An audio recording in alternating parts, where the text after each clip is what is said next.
हम सब लोग जानते हैं कि ठंड के मौसम में अकेला रहना बहुत ही मुश्किल काम होता है। आज की कहानी में आप लोग को बहुत ही अच्छी लगेगी। बात उन दिनों की है जब ठंड बहुत ज़्यादा पड़ रहा था।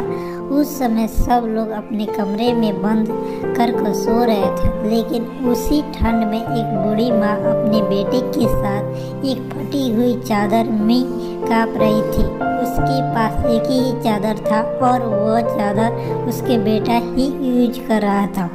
एक दिन की बात है कि उसका बेटा पूछा, माँ कब हम लोग गरीबी से दूर होंगे? क्या हम लोग ऐसे ही रहेंगे? बूढ़ी माँ ने बोली अपने बेटे से।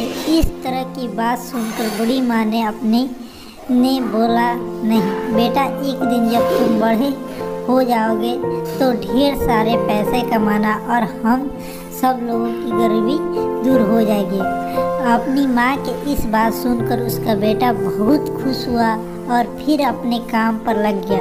बूढ़ी माँ अपने बेटे को पालन के लिए एक सेठ के यहाँ पर नौकरी करती थी। समय बीता गया और एक दिन उस बूढ़ी माँ ने अपने सेठ से एक चादर मांगा। सेठ बहुत ही अच्छा था, उसने तुरंत एक चादर मंगाकर दे दिया।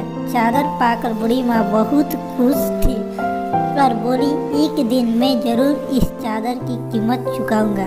कुछ टाइम बाद बूढ़ी माँ का लड़का बड़ा हो गया। उसने काम करना बंद कर दिया। कुछ समय के बाद उसी सेठ के यहाँ इसके बेटा की नौकरी लग गई थी, लेकिन बूढ़ी माँ को पता नहीं था। लड़का बहुत अच्छा काम कर रहा था। उस काम को देखकर सेठ जी ने उसे एक चादर देने की बात की।